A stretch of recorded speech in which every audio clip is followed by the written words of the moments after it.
Hi everyone, welcome to this session again. This is a very exciting session because I am going to discuss some confusing words with you. Confusing words means some paronyms will be discussed here. 10 pairs are there. What do we mean by paronyms? Paronyms वैसे words को बोलते हैं जो दिखने में, सुनने में या स्पेलिंग वाइज तो नहीं लेकिन दिखने या सुनने में एक जैसे लगते हैं, but meaning wise they are very different and uses wise also they are different. इसमें इस एक्सरसाइज में दो फायदा होगा. फर्स्ट ये कि दो वर्ड्स जो एक जैसे दिखते हैं या सुनने में एक जैसे लगते हैं लेकिन उनके मीनिंग में क्या डिफरेंस है ये हम लोगों को पता चलेगा, तो ये एक फ़ायदा होगा, नंबर 1. नंबर 2, इससे हमारा वोकैबुलरी भी इनरिच होगा, हमारा वर्ड पावर भी बढ़ेगा. और जब भी चाहे एग्ज़ाम में डबल फिलर्स हों या क्लोज टेस्ट हों और ये दो वर्ड्स अगर ऑप्शंस में होंगे तो वहाँ पर हम लोग 100% सही आंसर को टिक कर पाएंगे. तो ये एक अच्छा एक्सरसाइज है और ये तो आज एक ट्रेलर टाइप की चीज़ है जिसमें कि 10 पेयर मैं डिस्कस करूँगा, लेकिन आने वाले सीरीज़ में एक सीरीज़ डेवलप करने जा रहा हूँ. आने वाले सीरीज़ में अल्फ़ाबेटिकल हम लोग इसको डिस्कस करते चले जाएंगे. ये अल्फ़ाबेटिकल मैनर में होगा. आज देखते हैं कि कौन से 10 वर्ड्स मेरे सामने हैं जो मैं आप लोगों के साथ डिस्कस करूँगा. तो पहला पेयर यहाँ पे दिया हुआ है अलाउड एंड अलाउड. लाउड से बना हुआ वर्ड है अलाउड, एक एडवर्ब है. अलाउड मीन्स जोर से, आवाज़ के लिए हम लोग इसको यूज़ करते हैं. जैसे ही स्पीक्स अलाउड, वो जोर से बोलता है. And the second word is allowed. Allow ALLOW है, स्पेलिंग में भी डिफरेंस है but pronunciation wise they are almost same. तो अलाउ मीन्स होता है किसी चीज़ की अनुमति देना. So allowed is equivalent to permitted. So this is the difference. Allowed means जोर से, आवाज़ के लिए यूज़ करते हैं, and allowed means permitted. Next word is phase और phase. दोनों के स्पेलिंग में तो बहुत डिफरेंस है but pronunciation wise they are same. Faze एक वर्ब है जबकि फेज, पी वाला जो फेज है ये एक नाउन है. फेज मीन्स होता है टू कंफ्यूज समवन, किसी को कंफ्यूज कर देना, उसके लिए हम लोग वर्ड यूज करते हैं FAZE. और फेज का मतलब होता है स्टेज या चरण. जैसे his preparation is in the final phase, उसकी जो तैयारी है वो अंतिम चरण में है, लास्ट स्टेज में है, तो वहाँ पे हम लोग इस वर्ड को यूज़ करते हैं. Next word is flair and flare. Spelling wise they are different but pronunciation wise they are same. और अगर देखने को या सुनने को मिलेगा तो ये वर्ड्स हमें कंफ्यूज कर सकते हैं. फ्लेयर मीन्स, फ्लेयर एक वर्ब के रूप में यूज़ किया जाता है. फ्लेयर मीन्स होता है किसी चीज़ को भड़का देना या चिंगारी लगा देना. फ्लैश और ब्लेज के लिए हम लोग इस वर्ड को यूज़ करते हैं. And second word is flair. Flair means होता है एप्टीट्यूड या स्किल. जैसे I have a great flair for teaching, पढ़ाने के प्रति मेरा एप्टीट्यूड है, तो वहाँ पे हम लोग वर्ड यूज़ करते हैं FLAIR. तो पहला वाला जो वर्ड है it's a verb whereas flair is a noun. FLAIR is a noun. Next word is augur and augur. Again pronunciation wise they are same but spelling wise they are different. augur एक noun है whereas बाद वाला जो augur है वो एक verb है. augur is the name of a tool. Carpenter जो टूल्स को यूज़ करते हैं जैसे हैमर हुआ, उसी तरह का एक टूल है ऑगर. बर्मा इसको कहा जाता है.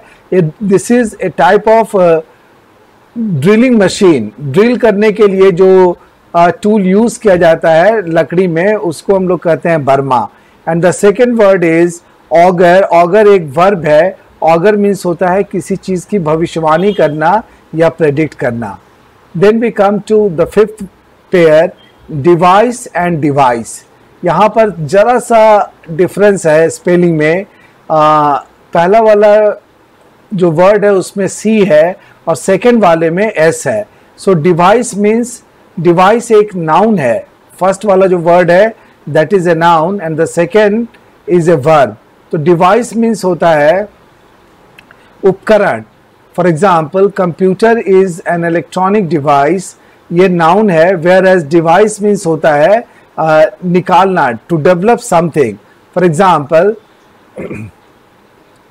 I am in trouble, kindly devise some method to take me out of this trouble।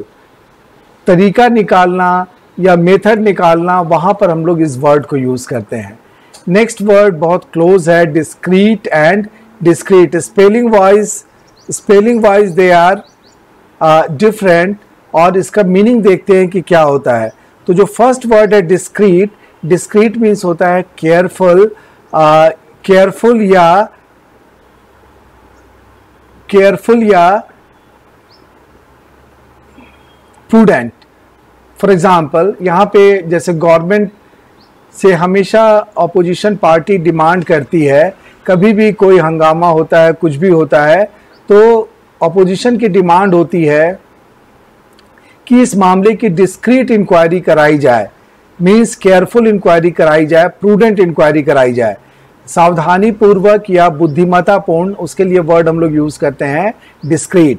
जबकि जो सेकंड वर्ड है, दोनों ही यहाँ पे एडजेक्टिव है, जबकि जो सेकंड वर्ड है वो भी एक एडजेक्टिव है। डिस्क्रीट मीन्स सेपरेट, इंडिपेंडेंट या डिटैच्ड होता है, जिसका एक दूसरे से कोई मतलब नहीं होता, वहां पे हम लोग वर्ड यूज करते हैं discrete. For example x and y are two discrete numbers, two independent numbers, वहां पे हम लोग इस वर्ड को यूज करते हैं। Next word is collaborate and corroborate. Spelling wise they are different but both of these words are verb. Collaborate means होता है किसी के साथ मिलकर काम करना, जैसे ये कंपनी उस कंपनी के साथ कोलैबोरेट करेगी, वहां पे हम लोग इस वर्ड को यूज करते हैं, इसी से वर्ड बनता है कोलैबोरेशन। और कोरोबोरेट मीन्स होता है किसी चीज के सत्यता को स्थापित करना, जैसे टू कोरोबोरेट दिस केस, इस केस की सत्यता को सिद्ध करना, उसके लिए हम लोग वर्ब के रूप में यूज करते हैं कोरोबोरेट। नेक्स्ट यहाँ पे दो नहीं बल्कि तीन वर्ड्स हैं, but they appear to be alike, meaning spelling wise they are different and उनका मीनिंग भी अलग अलग है। तीनों ही इसमें वर्ब हैं, assure, ensure और insure। assure मीन्स होता है आश्वासन देना, जैसे I assure you that this mistake will not be repeated। मैं आपको आश्वासन देता हूं कि ये गलती दोबारा नहीं होगी। Second word is ensure।